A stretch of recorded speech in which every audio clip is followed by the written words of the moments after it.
오늘 말씀은 마태복음 8장 1절부터 4절까지 말씀입니다. 제가 봉독하겠습니다. 예수께서 산에서 내려오시니 수많은 무리가 따르니라. 한 나병 환자가 나와 절하며 이르되 주여 원하시면 저를 깨끗게 하실 수 있나이다 하거늘 예수께서 손을 내밀어 그에게 드시며 이르시되 내가 원하노니 깨끗함을 받으라 하시니 즉시 그의 나병이 깨끗하여진지라. 예수께서 이르시되 삼가 아무에게도 이르지 말고 다만 가서 제사장에게 내 몸을 보이고 모세가 명한 예물을 드려 그들에게 입증하라 하시니라. 아멘. 산상수훈의 시작인 마태복음 5장 1절을 보면 예수께서 무리를 보시고 산에 올라가 앉으시니 제자들이 나아온지라라고 말씀하시면서 그 이후부터 마태복음 7장까지 산 위에서 제자들, 하나님의 백성들이라고 불리는 자들, 또 천국을 소유한 자들, 그들에게 교훈을 전하시면서 그들이 어떠한 자들이며 어떠한 존재들이며 그러기에 어떠한 삶을 살아가야 하며 또한 어떠한 열매를 맺어가야 하는지를 말씀해 주셨습니다.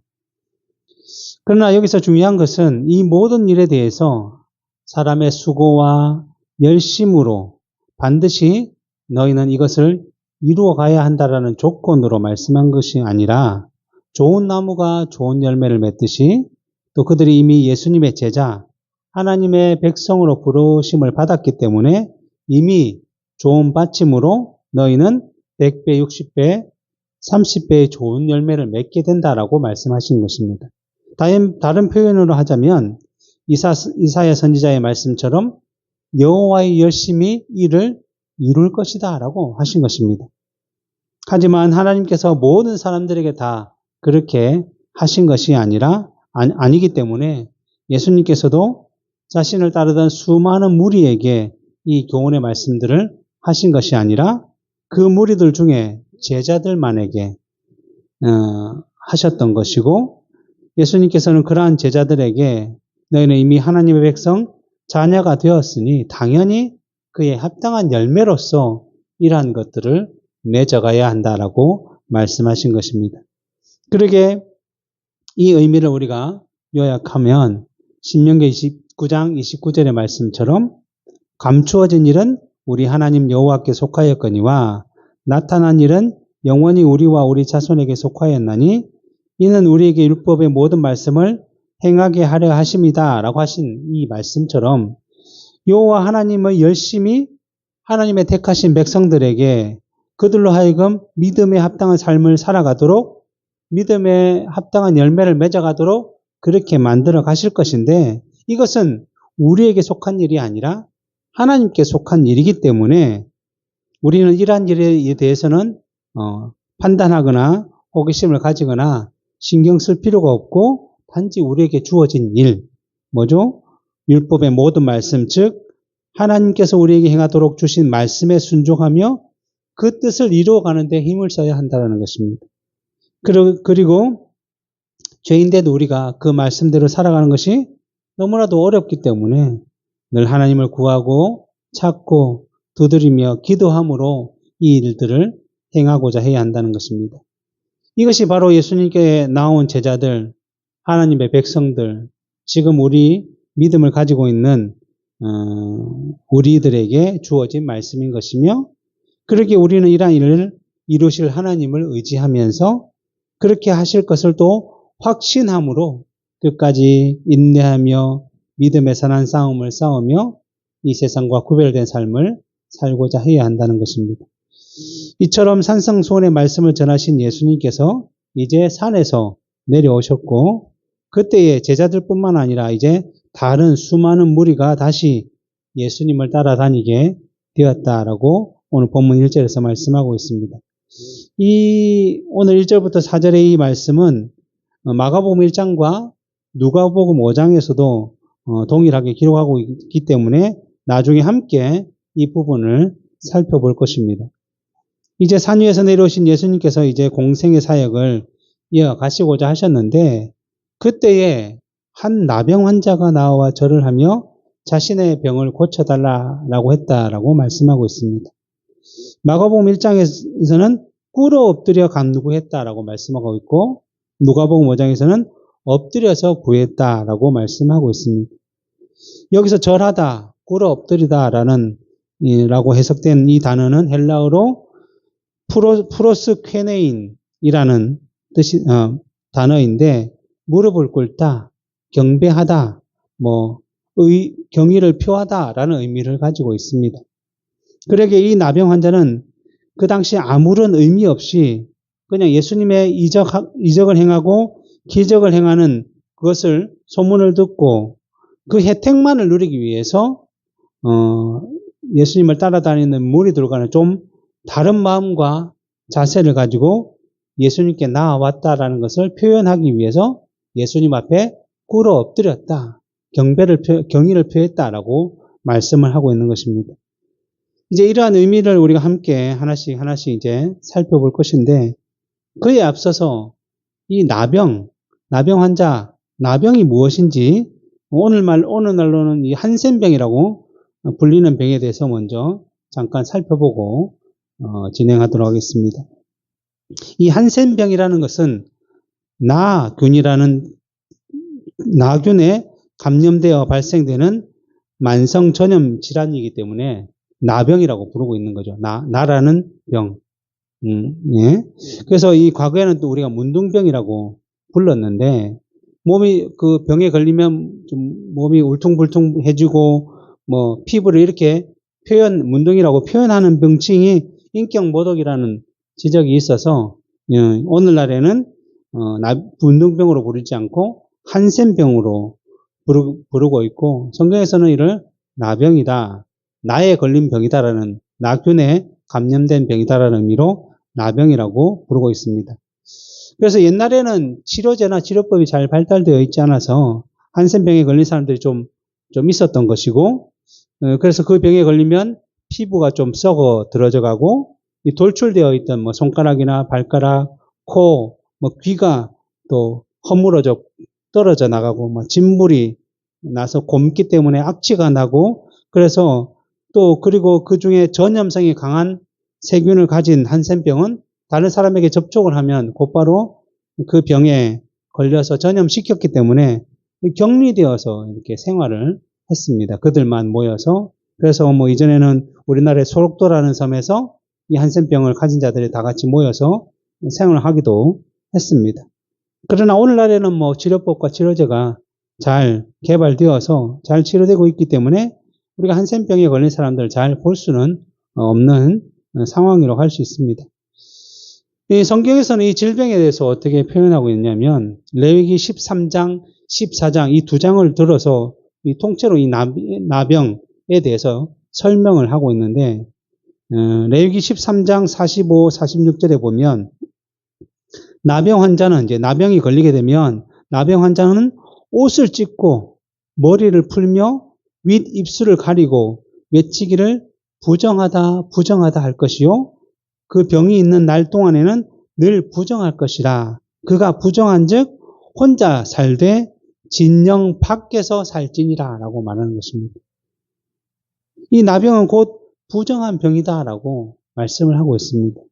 그러기에 부정한 것은 하나님의 백성, 이 거룩한 백성이라고 불리는 백성들과 함께 있을 수 없기 때문에 진영 밖에서 이 백성들을 떠나서 생활을 하게 되어 있다라는 것입니다. 아마 나병의 전염성이 강했기 때문에 함께 생활하면 감염될 위험성이 많았기 때문에 이 백성들과 구별되어 그들을 떠나서 바깥에 살게 되었던 것 같습니다.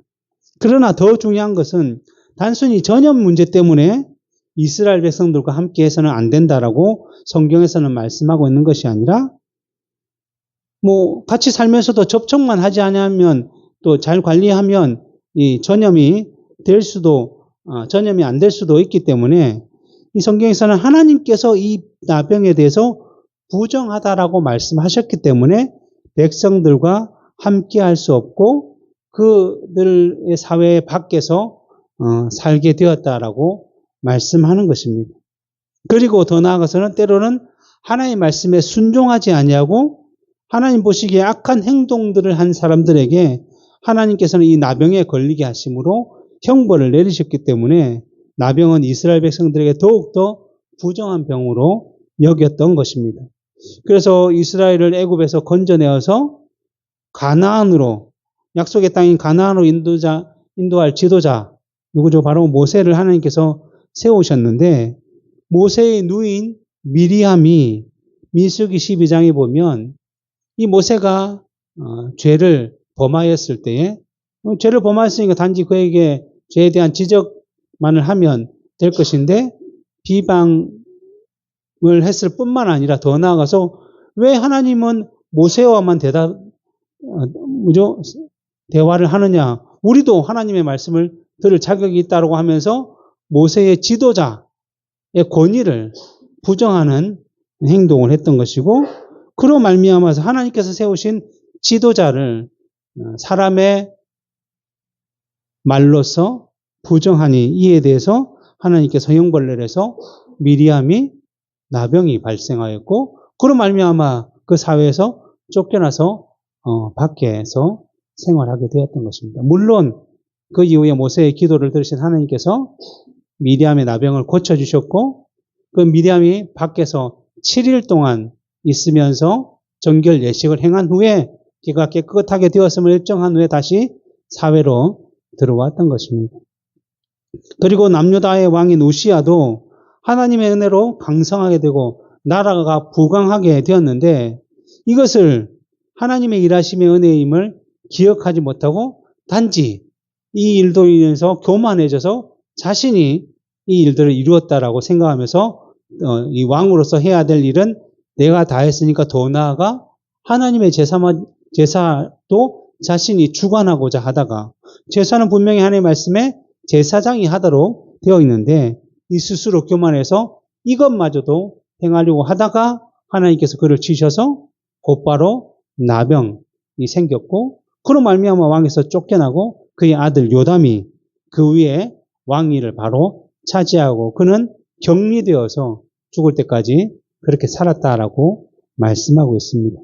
이처럼 나병은 이스라엘 백성들에게 부정한 병이고 하나님의 형벌로 주어진 병인 것처럼 여겨졌기 때문에 그 병에 걸린 사람은 그 사회 무리의 밖에서 살며 하나님의 은혜에서도 멀어진 사람처럼, 왜냐하면 사람들과 함께 살면 함께 제사하고 함께 하나님께 나아갈 수 있는데 그러한 일마저 하지 못하였기 때문에 아주 고통과 어려움을 당하며 살았던 것입니다. 그러니 사람들과 함께 할 수 없는 고통, 또 그들로부터 외면당하고 부정하다고 비난당하는 고통, 또 육체적으로도 병으로부터 오는 그 고통, 여러 가지 어려움과 고난 속에서 지낼 수밖에 없는 상황이었을 것입니다. 그런데 이처럼 예수님 당시에서도 예루살렘 성 바깥에 아마 이러한 사람들이 모여서 살았을 것인데, 이러한 나병 걸린 사람이 예수님께서 이제 산에서 내려와서 많은 무리들에게 말씀을 전하시고 병을 고치는 그 상황 가운데 예수님께 나와오게 되었고 꿇어 엎드렸다라는 것입니다. 물론 어떤 방법을 통해서 이 사람이 그 사회 안으로 들어와서 예수님께 나오게 되는지는 말씀에 안 되어 있어서 잘 알 수는 없지만, 구약 시대뿐만 아니라 그 당시에도 통용되었을 것이다 라고 생각되는 관습을 따라, 이 부정한 자가 왜 들어왔지? 너는 나가라! 이러한 사람들의 질타와 질시를 뚫고 예수님 앞으로 나왔다는 것이죠. 그만큼 간절함, 그만큼 이 일밖에는 나에게 길이 없다는 사실을 생각했기 때문에 우리가 지푸라기라도 잡는다는 그 심정으로 아마 사람들을 뚫고 나왔던 것 같습니다. 그렇다고 해서 이 말씀은 이 사람 정말 대단하다. 정말 많은 사람들이 눈총을 주었고 비난을 했을 텐데 그것을 뚫고 예수님 앞으로 올 수 있다니 정말 대단해. 그러니까 우리도 열심을 가지고 노력을 해서 이와 같은 신앙을 해야 복을 받고 여러 가지 질병과 어려움을 해결받을 수 있을 거야 라고 말하고자 하는 본문은 아니라는 것이죠.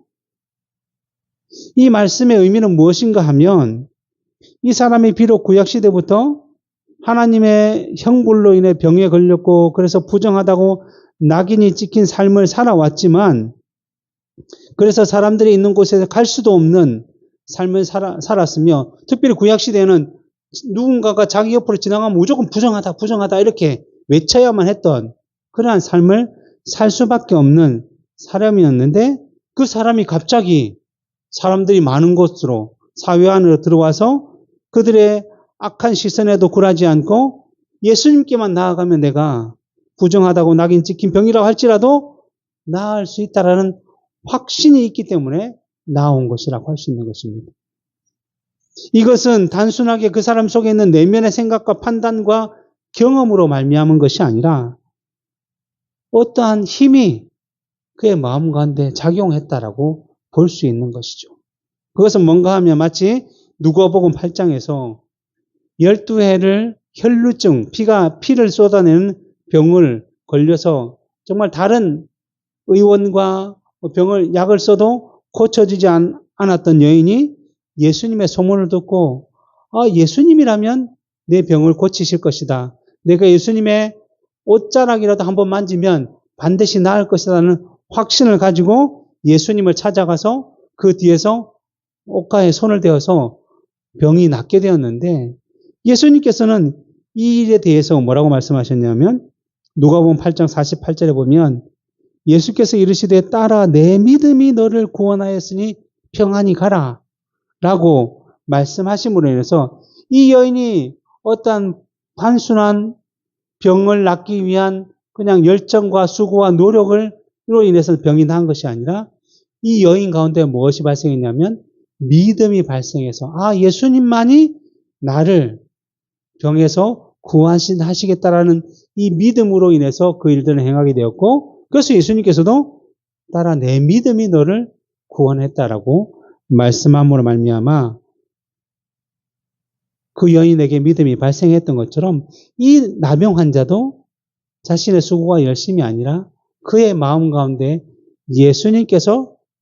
예수님께만 나아가면 내 질병이 다 낫게 될 것이다라는 그 믿음이 발생했기 때문에 이 세상 사람들의 시선과 그들의 만류를 뿌리치고 주님께 나왔고 예수님께 나와서 엎드려 경배하며 간절히 요청을 했다라는 것입니다.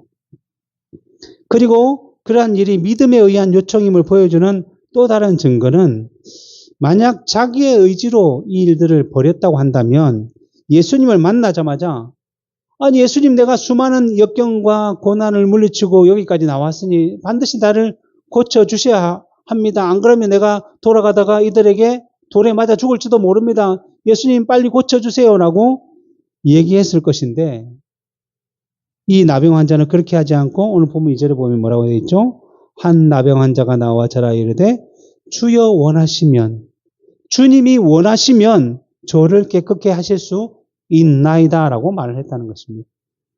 종교학자 칼빈 목사는 이 말씀에 대해서 나병 환자는 단지 그리스도의 능력을 온전하게 확신하기 때문에 그에게 나병을 고칠 능력이 있다는 것을 의심하지 않는다는 것을 분명하게 밝힌 후에 그리스도의 뜻이 무엇인지를 아직 알지 못하였기 때문에 그 결과에 대해서는 어떻게 될지를 알지 못하는 가운데 고침을 받기 위해 자신을 예수님께 내어 맡기고 있다라는 것입니다.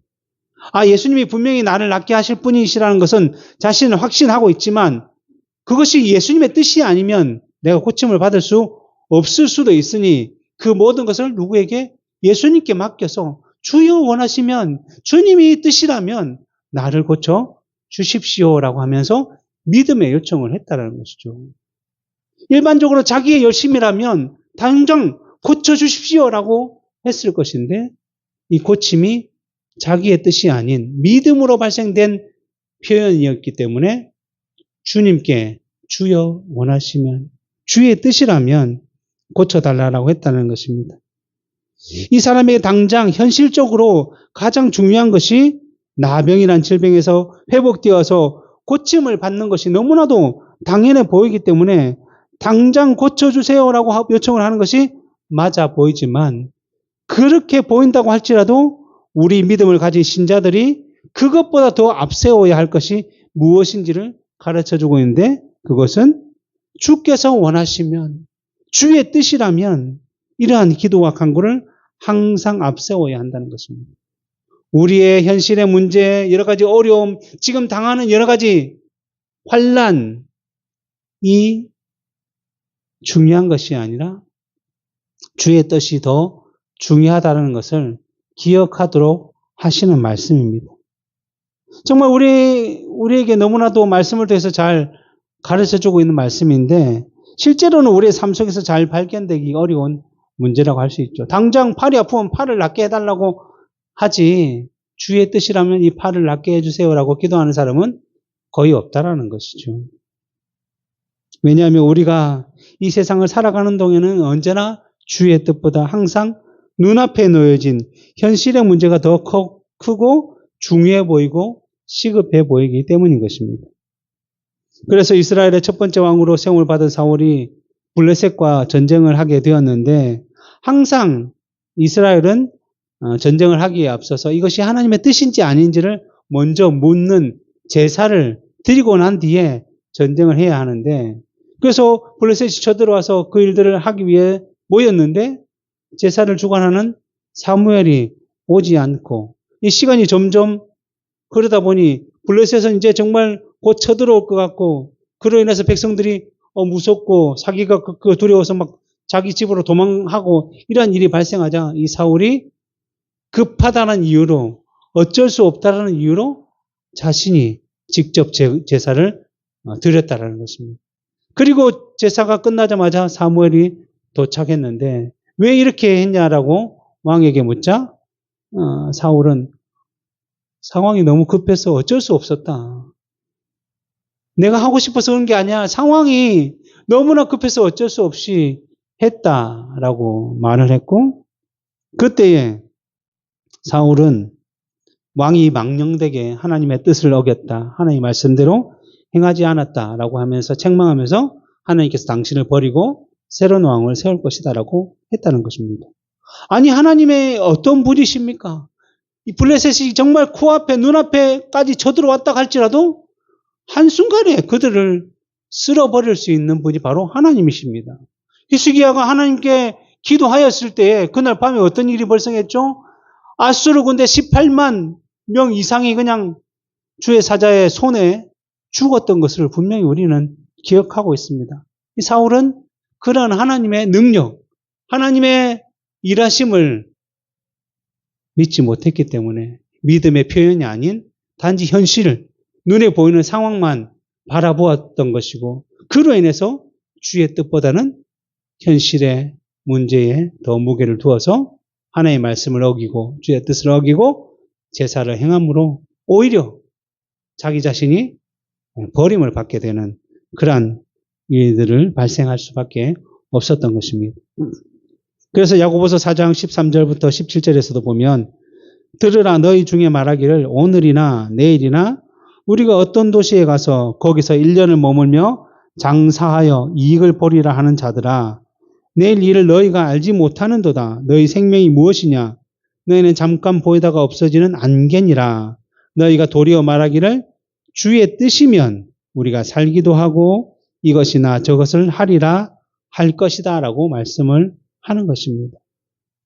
이처럼 믿음을 가진 하나님의 백성들이라고 한다면 당장 눈앞에 보이는 현실의 문제보다 먼저 항상 주의 뜻을 묻고 기다릴 수 있는 자세를 가져야 하며 그럴 때에 가장 선하고 복된 것으로 자기 백성을 인도하시는 하나님의 놀라운 섭리를 누리게 된다는 것입니다. 그래서 이처럼 믿음으로 간구하는 이 나병 환자의 요청, 주여 원하시면 나를 고쳐주십시오라는 그 요청에 예수님께서는 오늘 본문 3절에서 예수께서 손을 내밀어 그에게 대시며 이르시되 내가 원하노니 깨끗함을 받으라 하시며 즉시 그의 나병이 깨끗하였다라고 말씀하고 있는 것입니다. 주의 뜻을 묻고 그 뜻에 따르고자 했던 나병 환자의 믿음의 간구를 예수님께서는 들으시고 가장 선하고 복된 것으로 주셨는데 그의 나병이 완전하게 깨끗하게 된 것입니다. 그리고 특별히 예수님께서는 말씀으로만 치료해 주신 것이 아니라 직접 그의 몸에 손을 내밀어서 손을 대어서 깨끗하게 해 주셨다는 것입니다. 이 사람은 그동안 부정하다고 불리는 나병에 걸려서 사람과 사회로부터 격리되고 외면받음으로 인해서 그 받았던 모든 고통, 수모, 수치에 대해서 예수님께서는 내가 다 알고 있다. 그러니 너는 나로 인해 편안함을 누리라는 의미로 직접 그의 몸에 손까지 대시면서 치료해 주심으로써 무한한 사랑과 은혜를 베풀어 주셨습니다. 많은 사람들은 너를 외면하고 너를 떠나고 너를 비난하고 너에게 고통을 주지만 나는 너에게 평안을 주는 분이다 라고 말씀하시면서 직접 그에게 손을 대심으로 말미암아 외면하지 않으시는 그 하나님의 사랑의 손길을 직접 표현해 주신 것입니다. 이처럼 죄로 인해 영원한 죽음과 심판과 형벌을 받아야만 했던 우리 죄인들을 위해 예수님께서는 직접 사람의 몸을 입으시고 우리가 받아야 할 모든 죄에 대한 수치와 형벌을 다 당하심으로 우리의 죄를 사하시고 우리에게 영원한 생명과 영광을 주셨듯이 이 부정하다고 불리는 나병 환자의 몸에 손을 대어 치료해 주심으로써 그러한 은혜를 베풀어 주실 것을 상징적으로 보여주시는 것입니다. 이것이 바로 주의 뜻이며 하나님의 뜻이기 때문에 내가 원하노니 깨끗함을 받으라 라고 말씀해 주신 것입니다. 그리고는 오늘 본문 4절에서 예수께서 이르시되 삼가 아무에게도 이르지 말고 다만 가서 제사장에게 내 몸을 보이고 모세가 명한 예물을 드려 그들에게 입증하라라고 말씀해 주셨습니다. 예수님께서 이렇게 말씀하신 것은 아직 예수님께서 구원의 사역을 온전히 성취하시기 전이기 때문에 구약에서 율법을 통해서 주신 제사법이나 의식법이 폐하여진 것이 아니었고 그래서 이러한 구약의 정결 예식을 통해서 이 사람이 깨끗하게 되었음을 나병에서 낫게 되었음을 알리고 이제 그동안 받았던 외면 받고 떠나 있던 곳에서 다시 이스라엘 백성들 안으로 사회 안으로 들어와서 생활할 수 있는 증거를 삼아라 라고 말씀해 주신 것입니다. 근데 중요한 것은 뭐 이렇게 증거를 삼아서 그가 안으로 들어오는 문제는 아무런 상관이 없는데 오늘 마태복음 8장에는 기록되어 있지 않지만 앞에서 말씀드린 대로 동일한 본문을 말씀하고 있는 마가복음 1장에 보면 마태복음 내용보다 좀 더 추가된 내용들이 있는데 그 내용은 45절에 보면 그러나 그 사람이 나가서 이 일을 많이 전파하여 널리 퍼지게 하니 그러므로 예수께서 다시는 드러나게 동네에 들어가지 못하시고 오직 바깥 한적한 곳에 계셨다라고 말씀하고 있습니다. 정결 예식을 하나 말씀하기 앞서서 너는 아무에게도 말하지 마라 라고 먼저 명령하셨는데 이 사람이 그 자기에게 일어난 일들을 많은 사람들에게 알렸다라는 것입니다. 예수님께서는 이 나병 환자의 병을 고치시고는 제사장에 보이고 정결 예식을 행하고서는 이스라엘 사회 안에서 함께 살아가라고 하시면서 특히 아무에게도 알리지 말고 네가 나았다는 것을 자랑하지 말고 그냥 네 스스로 그것을 기억하며 은혜를 기억하며 감사하며 믿음의 삶을 살아라 라고 명령하셨습니다. 그런데 이 나병 환자가 자신의 병이 나았다는 것을 많은 사람들에게 널리 전파함으로 인해서 예수님의 사역을 위해 동네 안으로 들어와 마을 안으로 들어가서 그들에게 직접 사역을 해야 되는데 소문을 들은 사람들이 더 많이 몰려왔기 때문에 마을이나 동네에 들어가지 못하고 바깥으로 한적한 곳으로 돌 수밖에 없다라고 말씀하는 것입니다. 우리가 생각하기 일반적으로 볼 때 이 세상의 방식을 따라 살아보면 사람들에게 좀 많이 알려지고 사람들이 많이 모이게 되면 더 좋은 것이라고 생각합니다.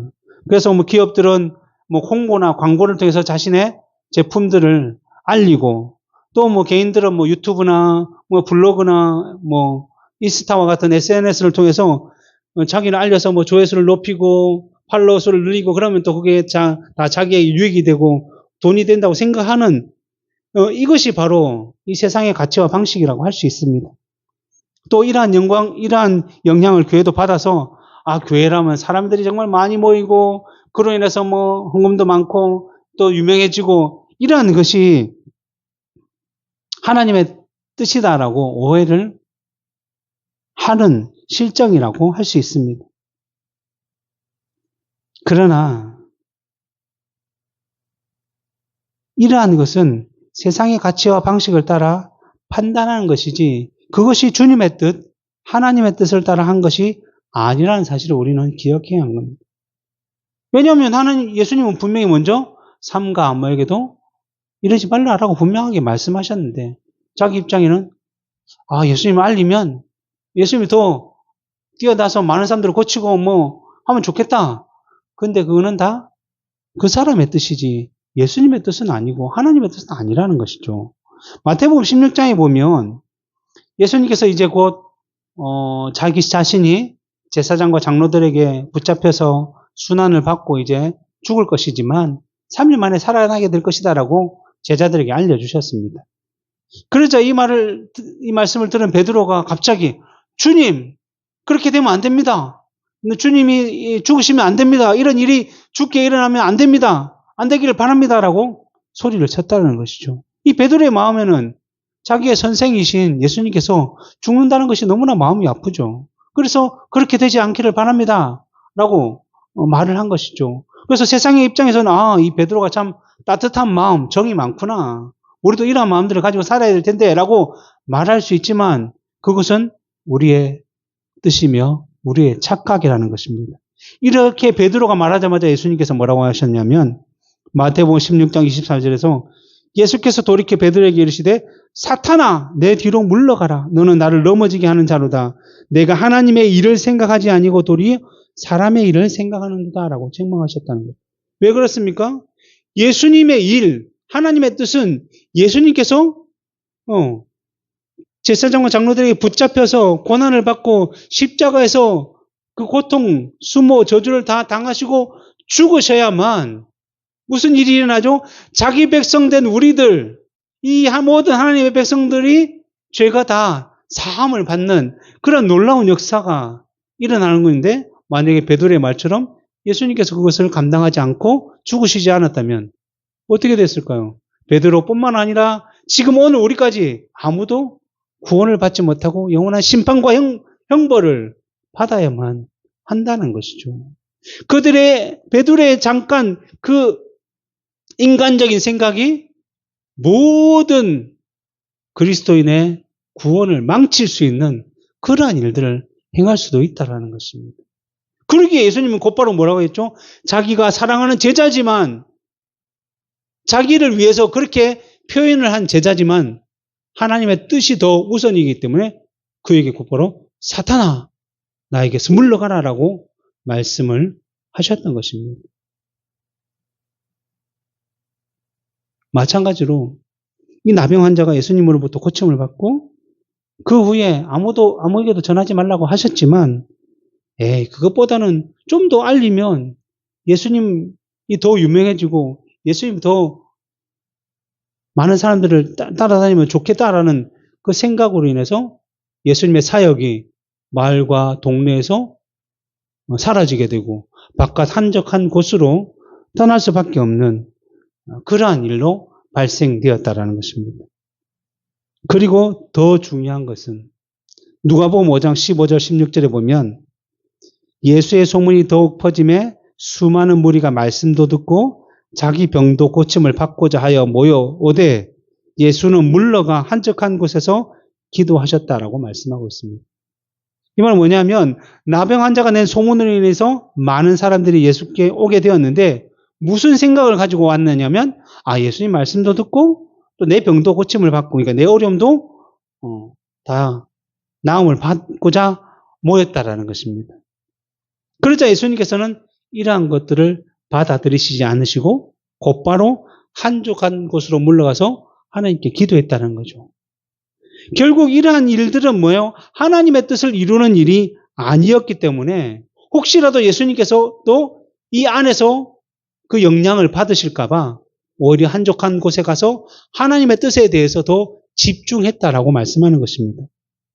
왜냐하면 마태복음 6장에서 예수님께서 분명히 하나님과 재물을 겸하여 섬길 수 없다라고 말씀해 주셨듯이 우리가 말씀도 듣고 병도 고침도 받고 모여들었다는 것은 세상에서도 잘 살고 또 예수님도 잘 믿고 믿음으로 더욱더 강건해지고 세상에서도 더 누리고 살겠다는 이러한 마음을 가졌다라는 것입니다.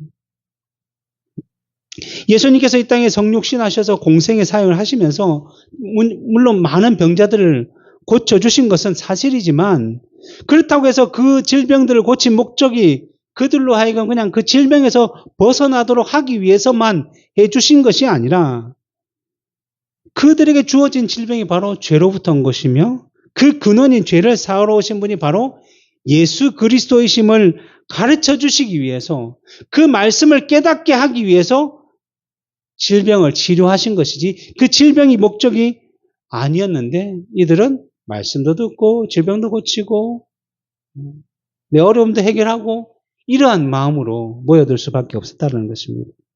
그래서 칼빈도 이에 대해서 나병 환자가 자기를 고쳐주신 분에 대하여 감사를 표현하고자 했다면 순종보다 더 좋은 방법이 있을 수 없다는 것을 알아야 했다. 왜냐하면 하나님께서는 모든 제사보다 순종이 더 낫다라고 말씀하셨고 순종이야말로 합당한 예배의 기원이자 토대이기 때문이다. 나병 환자가 보여준 이 본보기는 무절제한 열심, 개인의 열심, 사람의 열심에 휘둘리는 자들은 하나님을 기쁘시게 해드리려고 열심을 내면 낼수록 하나님의 명령을 오히려 더 크게 거역하게 되는 것이기 때문에 부적절하게 행하고 있는 것을 우리에게 보여준다라는 것입니다. 하나님으로부터 은혜를 받고 놀라운 능력 경험을 했다고 한다면 그 가운데 늘 말씀으로 그것들을 풀어내고 말씀의 기준을 삼아서 내가 살아가야 할 것이지 그것을 통해서 내가 흥분해가지고 개인적인 열심과 노력과 생각으로 그 일들을 풀어내고자 해서는 안 될 것이고 만약 그렇게 한다면 그것은 결코 하나님의 선을 이루고 뜻을 이루는 길이 될 수 없다라고 말씀하는 것입니다. 이처럼 세상의 방식과 가치관과 판단으로 주의 일과 주의 뜻을 이루고자 한다면 오히려 더 큰 역효과를 나타내게 된다는 것을 기억하며 우리는 늘 주의 뜻대로 주께서 하신 말씀대로 순종하며 살아가는 것이 가장 좋고 복된 일을 이루는 것임을 말씀하고 있는 것입니다. 말씀을 맺겠습니다. 오늘 본문에 나오는 나병 환자는 신앙 고백만 보자면 참으로 놀라운 고백을 한 깊은 신앙의 내용을 가진 사람으로 볼 수 있습니다. 여러 가지 난관과 어려움을 다 뚫고 주님 앞에 나와서 원하시면 나를 낫게 주실 수 있나이다라고 한 그 고백. 그래서 심지어 이제 나병에서도 낫게 되는 그러한 은혜의 역사도 경험한 사람이었습니다. 그런데 그러한 사람이라고 할지라도 그가 생각한 사람의 선한 열심이 오히려 주의 말씀에 불순종한 결과를 낳았다는 것은 참 우리들의 인생 가운데 깊이 고민해봐야 될 문제라는 것입니다. 과연 우리의 열심은 하나님의 열심보다 하나님의 뜻보다 앞서지는 않는지, 과연 내가 하나님의 말씀보다 내 수고와 내 열심과 내 생각을 더 앞세우고 있지는 않는지 다시금 돌아보고 우리의 삶들을 점검해야 한다는 것이죠. 우리도 이 나병 환자처럼 하나님의 부르심을 따라 믿음으로 예수 그리스도를 영접하고 또 영원한 생명에 이르는 구원의 은혜를 받은 신자들입니다. 그러기에 이 나병 환자와 같이 하나님의 뜻이 아닌데도 우리의 열심으로 인해 주의 뜻에 불순종하는 삶을 살 수 있다라는 것입니다. 그러나 그러한 삶을 죄인된 우리들은 늘 살아갈 수밖에 없다라고 하지만 그것에 머물면 안 될 것이고 그러한 일이 발생했을 때 예수 그리스도께서 한적한 곳으로 나아가서 하나님께 기도함으로 이 문제를 풀어내셨던 것처럼 이 예수 그리스도의 본을 따라 우리 인생 가운데 이러한 일들이 발생될 때마다 늘 하나님께 기도하며 의지하며 하나님의 뜻이 우리의 인생 가운데 늘 항상 먼저 우선되어야 한다는 사실을 기억함으로 주의 뜻을 이루는 우리의 삶이 될 수 있기를 소망합니다. 기도하겠습니다.